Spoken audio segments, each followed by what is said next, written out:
आज है 16 अक्टूबर 2025 दिन गुरुवार। वेलकम बैक सुप्रभात न्यूज छत्तीसगढ़। चलिए देखते हैं छत्तीसगढ़ की 25 फटाफट बड़ी खबरों को। इससे पहले न्यूज को आप कहां से देख रहे हैं, कमेंट बॉक्स में हमें जरूर बताएं। साथ ही वीडियो को लाइक करें।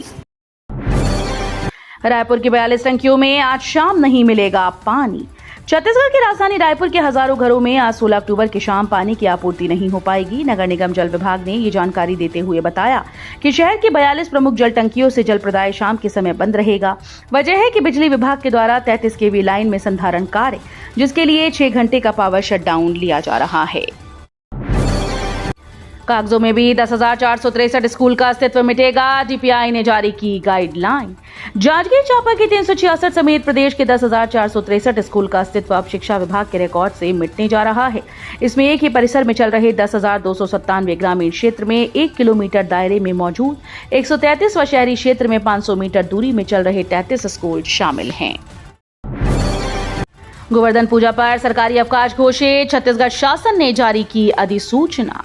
छत्तीसगढ़ शासन ने राज्य के कर्मचारियों और आम जनता के लिए बड़ी राहत की घोषणा की। शासन ने आगामी गोवर्धन पूजा पर्व के अवसर पर राज्य में सार्वजनिक अवकाश घोषित किया। यह अवकाश पूरे राज्य में सरकारी दफ्तरों और बैंकों पर लागू रहेगा। इस संबंध में सामान्य प्रशासन विभाग, महानदी भवन, नया रायपुर, अटल नगर की ओर से अधिसूचना जारी की गई। 33 लाख राशन कार्ड धारियों को कराना होगा ई-केवाईसी। 25 के बाद नाम कटना शुरू। प्रदेश के 33,16,778 राशन कार्ड सदस्यों का अब तक ई-केवाईसी नहीं हुआ। इसको लेकर खाद्य नागरिक आपूर्ति और उपभोक्ता संरक्षण संचालनालय की ओर से 25 अक्टूबर 2025 तक ई-केवाईसी कराने का आदेश जारी किया गया। इससे पहले भी 30 सितंबर तक केवाईसी कराने का आदेश जारी किया गया था। कांग्रेस बोली 1,000 देकर 3,000 वसूल रही सरकार। बिजली बिल के खिलाफ प्रदेश व्यापी आंदोलन की घोषणा। छत्तीसगढ़ में बिजली बिल के मुद्दे पर कांग्रेस ने राज्य सरकार के खिलाफ मोर्चा खोल दिया। कांग्रेस का आरोप है कि सरकार एक तरफ महतारी वंदन योजना के तहत महिलाओं को हर महीने 1,000 रुपए दे रही है, दूसरी तरफ उन्हीं परिवारों से बिजली बिल के नाम पर 3 गुना रकम वसूल रही है। कांग्रेस ने इसे आम जनता के साथ धोखा बताते हुए प्रदेश व्यापी आंदोलन की घोषणा की। कलेक्टर ने छुट्टी में किया बदलाव, अब इस तारीख को मिलेगी छुट्टी। कलेक्टर संजय अग्रवाल ने आदेश जारी कर स्थानीय अवकाश में बदलाव कर दिया है। कलेक्टर ने अवकाश को लेकर एक नया आदेश जारी किया। कलेक्टर ने बिलासपुर जिले में पूर्व में 21 अक्टूबर को स्थानीय अवकाश घोषित किया था। पूर्व की तिथि में बदलाव कर दिया गया।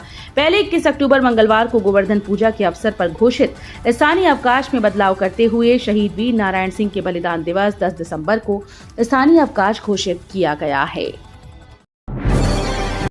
नए मुख्य सचिव विकासशील ने दी अफसरों को गाइडलाइन। मंत्रियों विधायकों के पत्र 15 दिन में निपटाएंगे। नए मुख्य सचिव विकासशील अपने मंत्रालय के परिवार से पहली बार मुखातिब हुए तो उन्होंने सचिवों, अधिकारियों, कर्मचारियों को अपनी कार्यशैली के संकेत दिए।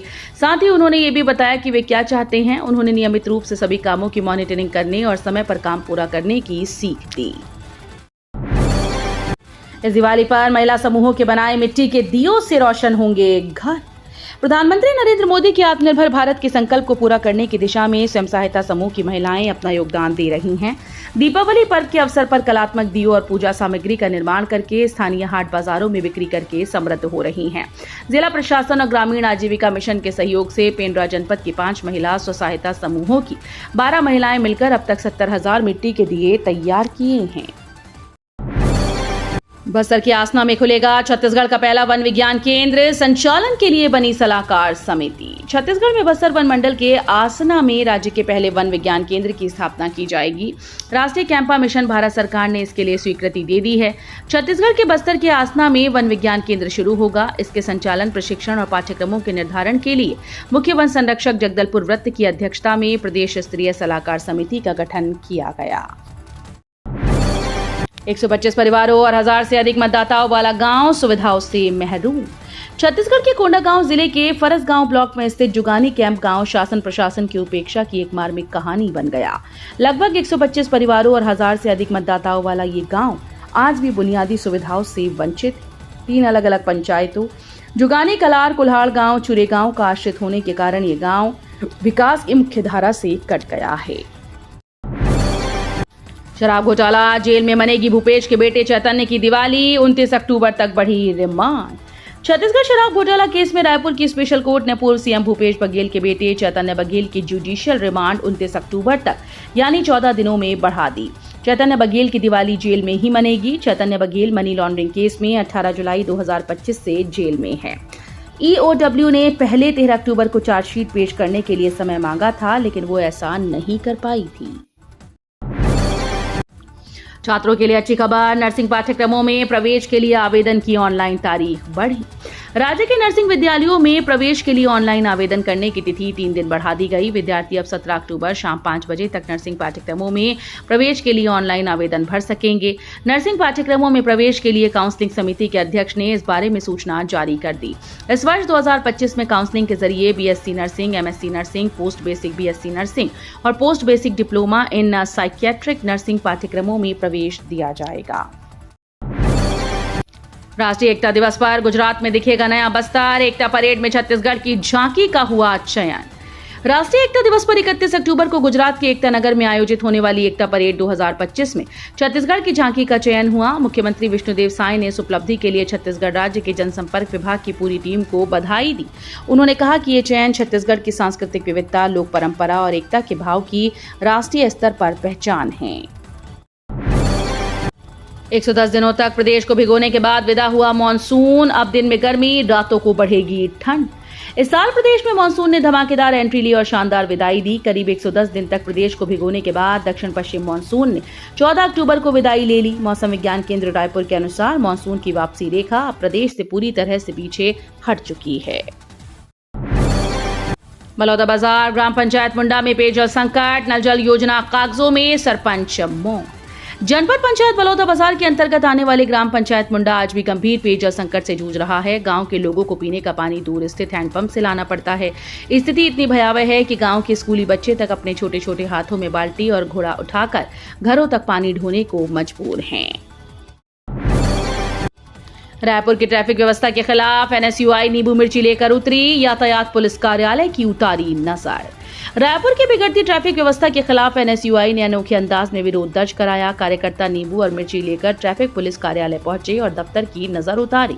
इसके बाद एडिशनल एसपी को ज्ञापन सौंपा गया, जिसमें शहर की ट्रैफिक व्यवस्था को दुरुस्त करने की मांग की गई। साथ योजना के क्रियान्वयन की गाइडलाइन में बदलाव किया। अब निकायों को खुद करना होगा तालाब उद्यान। तालाब उद्यानों, खेल मैदानों, हाट बाजारों, मंगल भवनों और मुक्तिधामों का मेंटेनेंस सब निकायों को खुद के खर्च पर करना होगा। नगरीय प्रशासन विभाग ने निकायों के खर्च में कटौती करने के साथ ही मेंटेनेंस के कामों के लिए सुझाव भी दिए। फिलहाल विभाग ने साथ योजना के क्रियान्वयन की गाइडलाइन में बदलाव किया है। एक भारत श्रेष्ठ भारत के आह्वान पर छत्तीसगढ़ में 31 अक्टूबर से पदयात्रा। भारत के लौह पुरुष सरदार वल्लभ भाई पटेल की जयंती के अवसर पर देश भर में रन फॉर यूनिटी का आयोजन किया जा रहा है। छत्तीसगढ़ के खेल मंत्री अरुण साव ने जानकारी दी कि यह आयोजन माय भारत ऐप के माध्यम से पूरे देश में 6 अक्टूबर से शुरू हो गया है। इस अभियान के तहत 31 अक्टूबर से 15 नवंबर तक प्रत्येक जिले में पदयात्रा निकाली जाएगी। प्रधानमंत्री जन आरोग्य योजना के क्रियान्वयन में अव्वल। राष्ट्रीय स्वास्थ्य प्राधिकरण कॉन्क्लेव में मिला श्रेष्ठ प्रदर्शन राज्य का सम्मान। मुख्यमंत्री श्री विष्णुदेव साय के नेतृत्व में छत्तीसगढ़ में आयुष्मान भारत प्रधानमंत्री जन आरोग्य योजना के क्रियान्वयन उत्कृष्ट कार्य हुआ। पिछले जनवरी 2025 छत्तीसगढ़ इस योजना के क्रियान्वयन में देश में सबसे पिछले पायदान पर था, लेकिन मुख्यमंत्री श्री साय की सतत मॉनिटरिंग के बाद पिछले 9 माह में छत्तीसगढ़ आयुष्मान भारत प्रधानमंत्री जन आरोग्य योजना के क्रियान्वयन में देश में पहले पायदान पर आ गया है। बस्तर ओलंपिक में सरेंडर, नक्सलियों समेत 3.09 लाख खिलाड़ियों ने कराया पंजीयन। बस्तर संभाग के सभी विकास खंडों में आयोजित होने वाले बस्तर ओलंपिक 2025 की तैयारियां जोरों पर हैं। उप मुख्यमंत्री और खेल एवं युवा कल्याण मंत्री अरुण साव ने वरिष्ठ विभागीय अधिकारियों और बस्तर संभाग के सभी जिला खेल अधिकारियों की बैठक लेकर इसकी तैयारियों की समीक्षा की। उन्होंने बस्तर ओलंपिक के व्यापक और सुव्यवस्थित आयोजन के लिए विकासखंड स्तरीय आयोजनों पर विशेष ध्यान देने के निर्देश दिए।